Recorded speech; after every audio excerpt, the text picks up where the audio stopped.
Okay, good morning everyone. How are you? Are you well? Good, excellent. I was hearing from some of the colleagues on the tech desk that we have a live stream today, and there is perhaps a suspicion that after the overindulgences in the bar last night, some of your cohort may be watching this on their iPads in bed. So good morning if you are. Get down here. So I am absolutely thrilled to be with all of you this morning. I should say a special thanks to David Telford from Edinburgh Napier University, who I know is known to many of you, but also I've had the pleasure of working with David over many years through Young Scot. And I have to say his commitment and ambition around what I suppose you would term enhancing the student experience, and I'd call youth engagement, is clear to see, and I'm very grateful for this opportunity to share some thoughts with you. I think he invited me because he thought I might be a bit of an outlier. So we'll see how we do this morning. I know there is lots and lots of fantastic insight in this room into the issues that we're going to talk about, some real expertise around. So essentially what I'm just going to be doing is to share some of the work we do at Young Scot, but also, I suppose, maybe share some concepts and some thoughts to get you thinking quite early in the morning as we're all battening down the hatches for Hurricane Abigail heading our way. So a little bit about me. I've been Chief Executive at Young Scot for 7 years. I've had a varied career, but I reckon I've probably now got the best job in the world, essentially because I get to work with young people every single day. But as well as my role at Young Scot, I'm also a board member at the Scottish Parliament Futures Forum, which is the Parliament's think tank, which is tasked with trying to think beyond electoral cycles and think about what are the big issues that are going to be facing the country in years to come. I'm on the IOD Scotland Committee and most recently the UK Financial Capability Strategy Board. And if you're trying to work out why that's relevant, I am learning a lot about fintech, and there's a huge amount to learn from that. I serve on the Scottish Government Digital Public Services Strategy Portfolio Board. I think they need to work on an acronym. And I was also part of the first cohort of Scottish Digital Champions. And I know that some of you look after these services, so you might be interested to know that I was also a member of the advisory board on the new Scottish Libraries National Strategy. On top of that, I've been named as one of the top 30 social CEOs in the UK by The Guardian. I think all that means is that I like to get my geek on. So a bit about Young Scot and who we are and what we do. And I'm aware this is a kind of a UK audience, so forgive us being slightly inward looking for a moment, but the work that we do here. Young Scot is the National Youth Information and Citizenship Charity for Scotland. We work with young people aged 11 to 26, and our job is simple. It's about helping young people make informed decisions and choices as they grow up, and to help them try and make meaning. As they face different life stages, they face different choices, as they try and make their way in the world, we try to help them do that. And our work is split around information to help young people make informed choices through our digital platform. We also then operate Scotland's National Youth Smart Card, and we also have a co-design service, more of which later. On the digital platform, information platform, cross-platform provision of information for young people, we get about 135,000 page requests a month. We get about 135 inquiries every day, specific inquiries every day through social media and different platforms as well. And you can imagine we're across every social platform you can think of working with young people. But we also operate a digital academy, so we offer a modern apprenticeship in digital creativity to young people, and over the past 3 years, over 50 young people have qualified, and we have a 100% success rate of positive destinations for those young people. And we're also the partner in Scotland for iRights, which is a new programme that's worth looking at actually if you're interested in digital literacy and skills, which is about how can young people recognise their rights online as well as offline. On the card, so the Young Scot card, how many of you in the room are Scottish and had one? How many of you are Scottish and still have one? Hold on. audience. How many of you have children that have them? How many of you have grandchildren that have them? Okay. If you have children that have them, make sure you're getting your Topshop and Pizza Hut discount as well, don't you? So the card is a multi-application smart card, smart chipped card. We have 620,000 members across Scotland, aged 11 to 26, using the card for a whole host of different uses in partnership with local authorities, with third sector organisations, public sector organisations. It does a whole range of different transactions and opportunities: cashless catering, leisure, libraries, proof of age, travel, discounts, electronic voting, participatory budgeting. I could probably do the presentation on the card all on its own for you.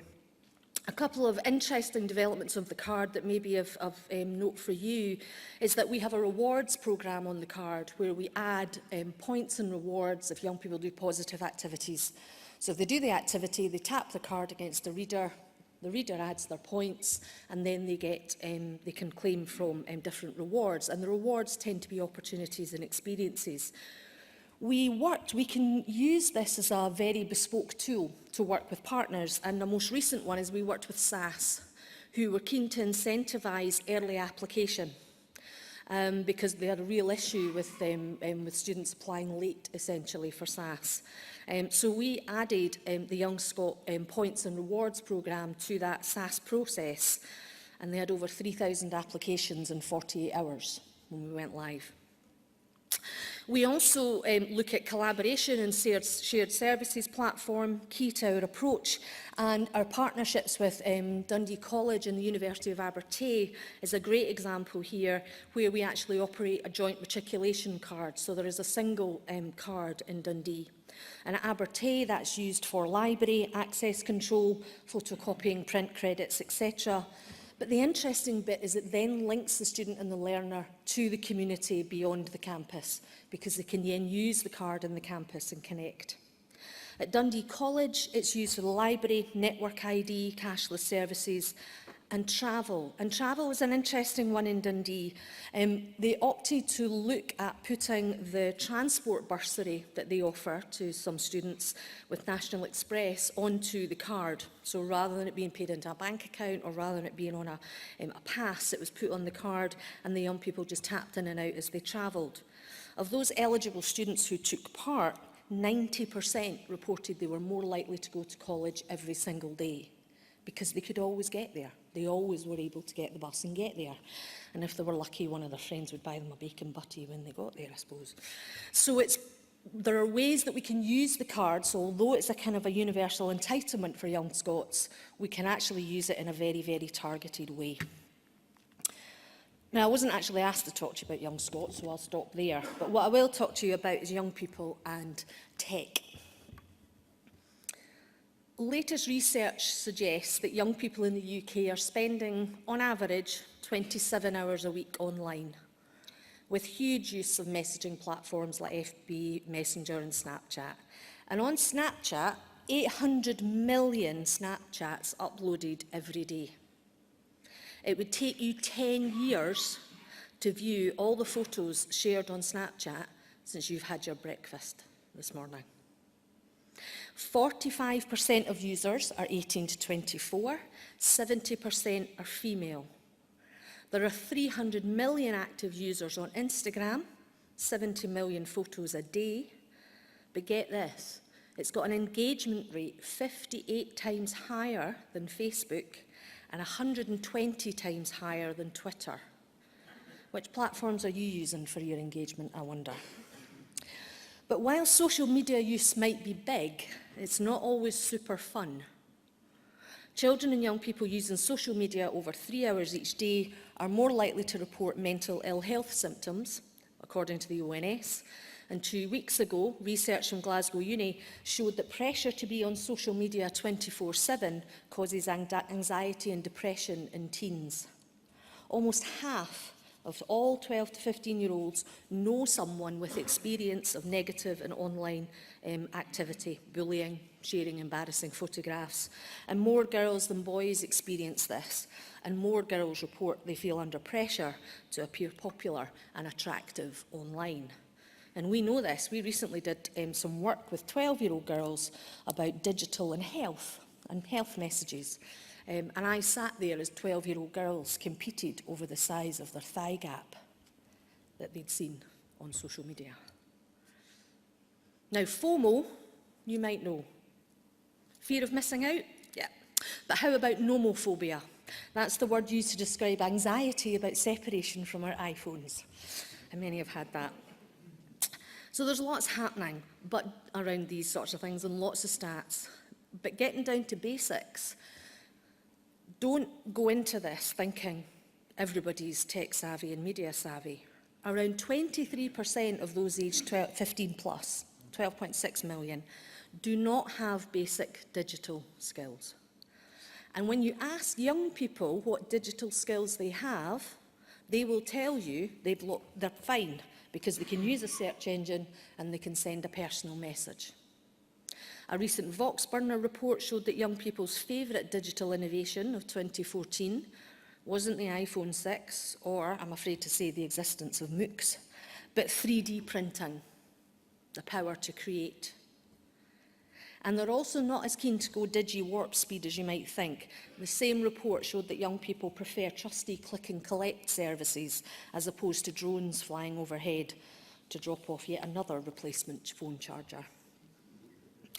But talking of drones, let's lift higher for a moment. Let's go beyond Netflix and BuzzFeed and in-the-moment updates via digital assistants and cross-platform hacks and all that stuff. Let's start thinking about how complex the environment is that we live in relation to all of this, the backcloth to all of this. Young people are living in a hugely complex environment, both in terms of policy, family, society, and take your world, education and learning, as the perfect example. You just have to look at the interwoven policy environment that surrounds young people just now and young learners. Getting it right for every child, curriculum for excellence, attainment, widening achievement and participation, workforce planning, skills planning, literacy. You can add at least another dozen to that list. And there are opportunities and need in them all, and challenges in them all, individually and collectively. And some of them are hotter topics than others, I know. Some are discussed at greater lengths in some arenas and sectors than others, I know. But because of the work that I do at Young Scot, because we are a universal service and we cover all aspects of young people's lives, I hear absolutely all of them. Which means I'm always super keen to get out of silos and connect things up, to go beyond, to go higher, and to stand for a minute to see the whole landscape of where young people are. So I'm going to draw here on work done by Graham Lester at the International Futures Forum, if you haven't checked it out yet, worth looking at, who has recently challenged those of us who work with young people to really think about what it means to grow up human. So it's move over millennials, it's Gen X time, and they are living in powerful times. They're living in a time that could be summarised as one dominated by a flock of black swans and a mountain of inconvenient truths. Young people have lived through economic collapse into an age of austerity, where they tell me their choices are stark, barrister or barista.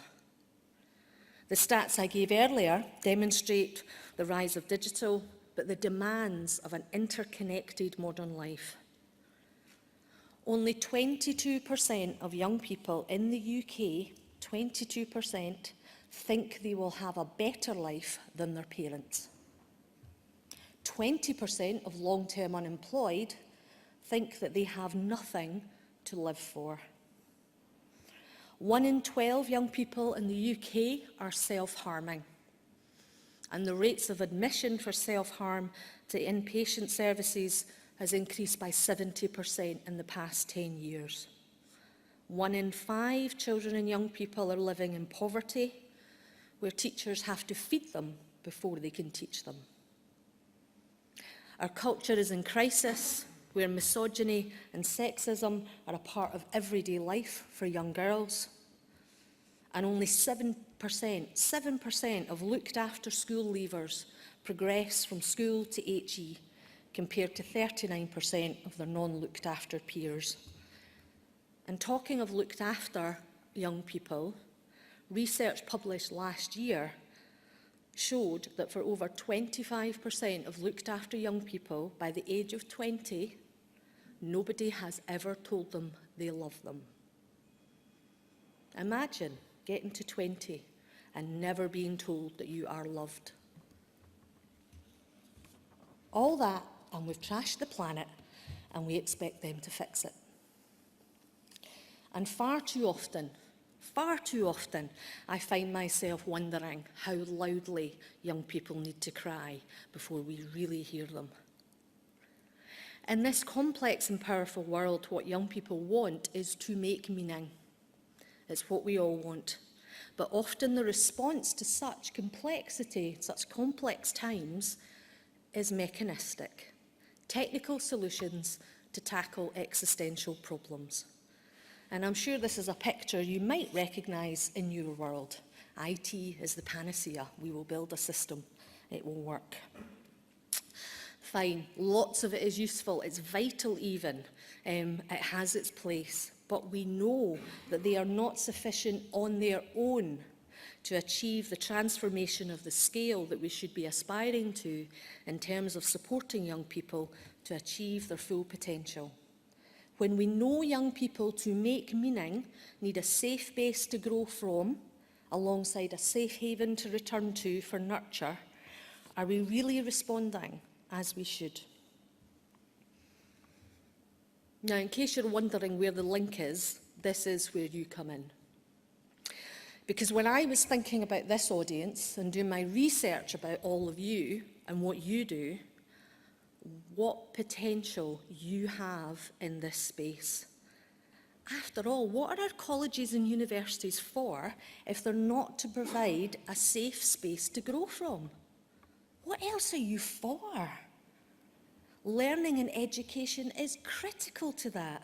You and the institutions that you're a part of have a central role to play in helping young people make meaning as they swipe their matriculation cards and pass through your automatic doors, libraries, lecture halls and student associations. And tech is core to that, whether it's transactional, cognitive or social. But given what we know about digital exclusion, there's a need to think with more empathy and holistically about those young people arriving at your portals, actual or virtual, not fully digitally literate yet, but for whom the impact of becoming digitally included could be utterly life-changing. Now, the figures vary, but the evidence tells us young people are not the digital natives, the narrative, would you believe.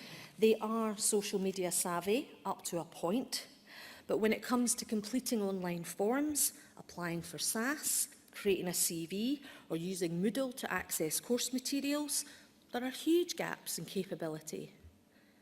Now, from your perspective, you will also know the importance of tech and digital in this, how vital it is for young people to engage, to access services and to participate, each of which offers areas of potential transformation.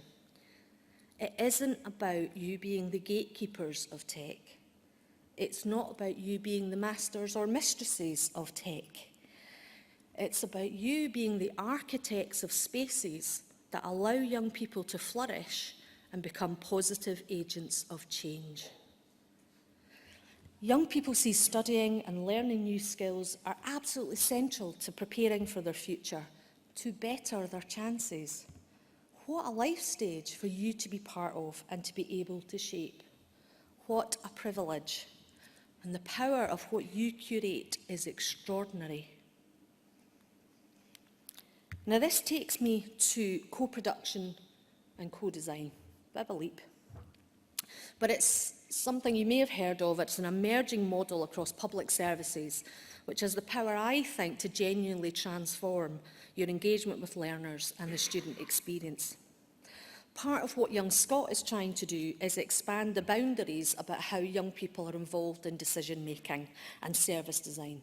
So both to create the space for them to influence at the highest level, but also build their skills.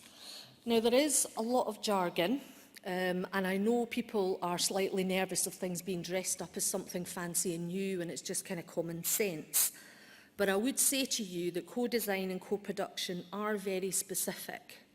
It's not just consultation by another word, so don't let anybody tell you it is. And anybody that does tell you that, don't trust them. Co-design and co-production, based on service design methodology, are tried and tested models to support and deliver user-centred approaches. They result in sensitised services, better products, better policy. And at its core, it's essentially a model that allows space, time, skills and tools for learners and those in the learning community to collaborate as equals to explore challenges and design things better. So I'm going to give you a couple of quick examples of work that we've done.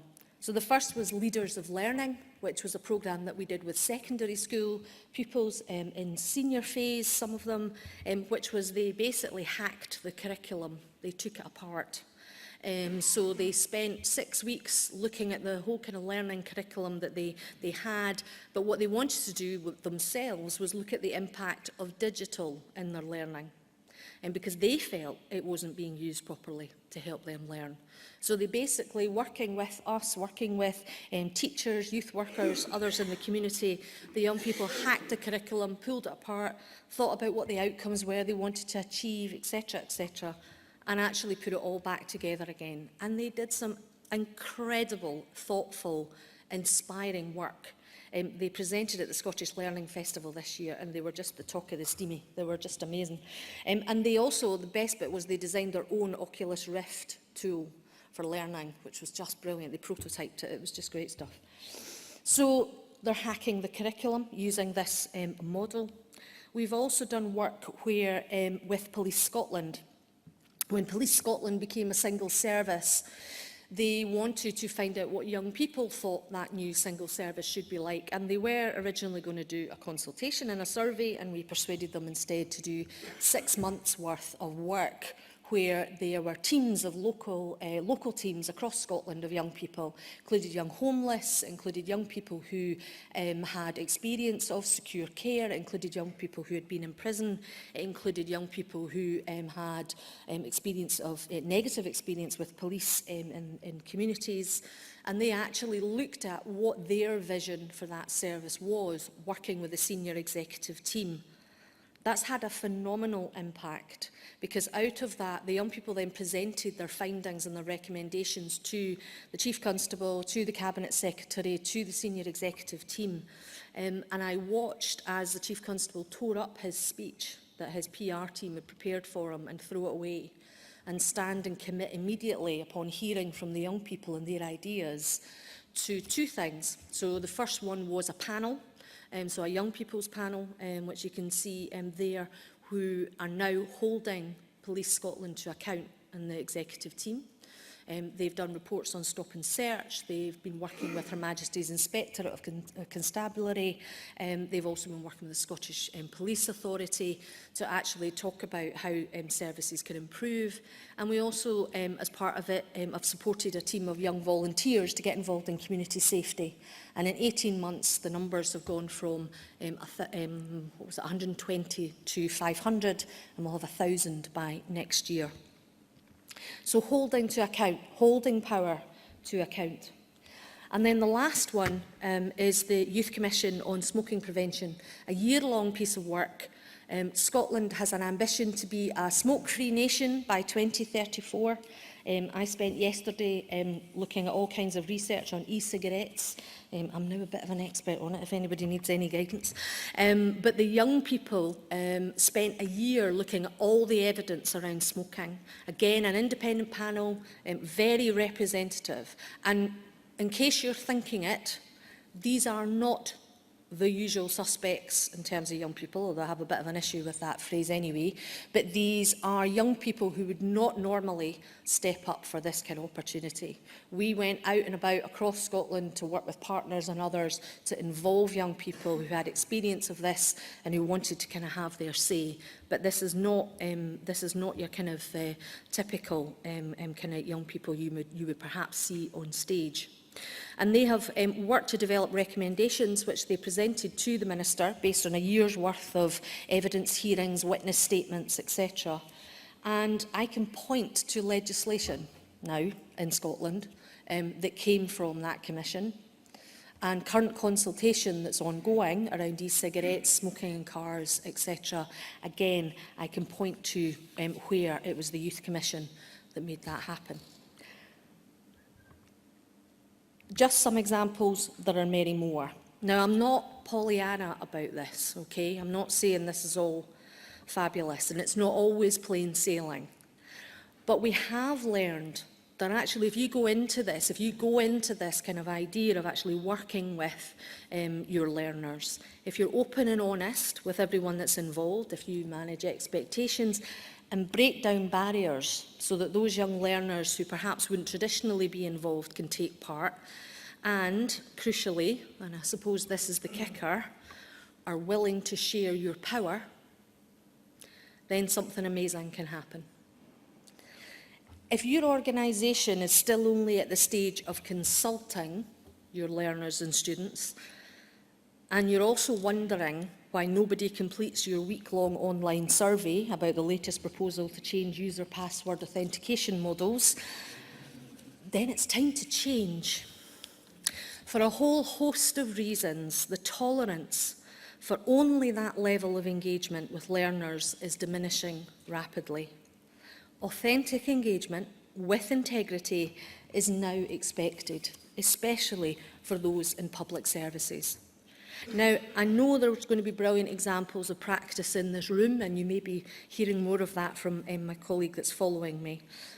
And if you are one of them who have gone beyond the customer service excellence tick box, and you are one of them, then bravo, well done, but take a step further. Be even more visionary leaders. Move to genuine co-production. It will have challenges, but it will be worth it. A couple of last points. Delinquency is a sign of hope. As long as there is the energy to rebel, that is life expressing itself, searching for a more conducive environment for healthy growth. The alternative is alienation, boredom, withdrawal, and mute acceptance. If I'm honest, I just want to put this up because I love this quote. I love it because it speaks to me of so many of the incredible young people that we meet who have so much energy and so much potential, but are far too often written off as a postcode, a free school meal statistic, or the widening access and participation cohort. I am no fan of the deficit model of young people, seeing them as something to be solved or controlled, and instead I see them as a positive power to be nurtured and unleashed. I believe in the infinite capacity of young people to be a powerful force for good, if they are given the conditions to thrive, not just survive, as learners. And you can be part of creating those conditions. So in conclusion, I'd ask all of you in your post-night before blur to spend some time reflecting on the power and the potential each of you and the teams you lead and work with to transform the lives of young learners. Frame it wisely, use it with compassion. You know the power of the tools that each of you has at your hands in your senior roles. And my challenge to you and my plea to you is to use it boldly and use it with purpose, because our young people deserve absolutely nothing less. Thank you.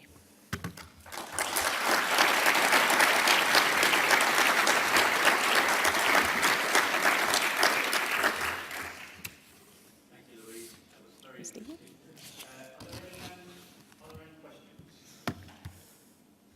Stun you all into silence. Oh. Good morning, Louise. Morning. I'm my dad. I've got 3 daughters, so I'm bullied to hell. You talked about challenges in co-production. I just wondered if you had some insight you could share with us about what those challenges might be and how we might overcome some of them. Absolutely, yeah.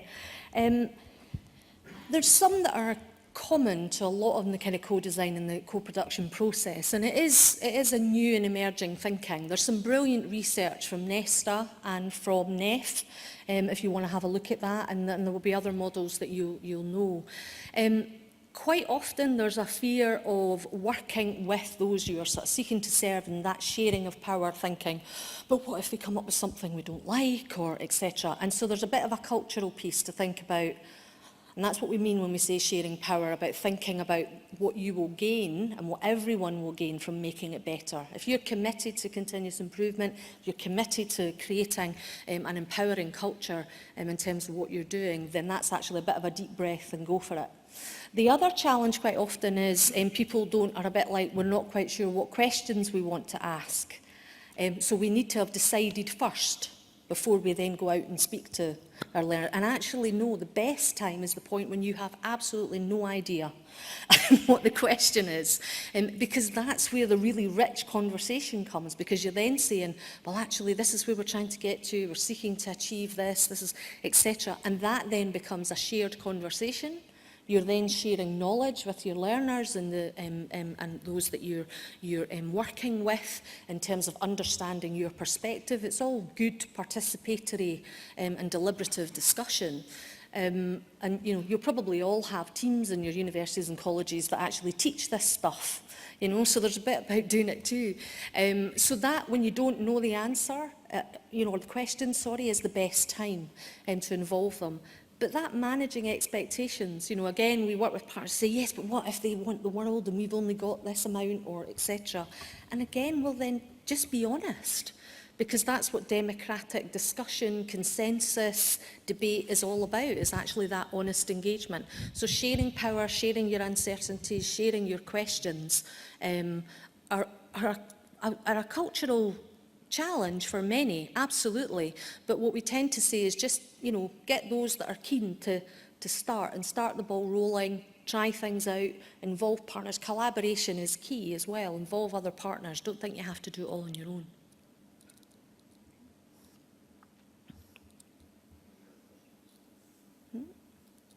Stunned.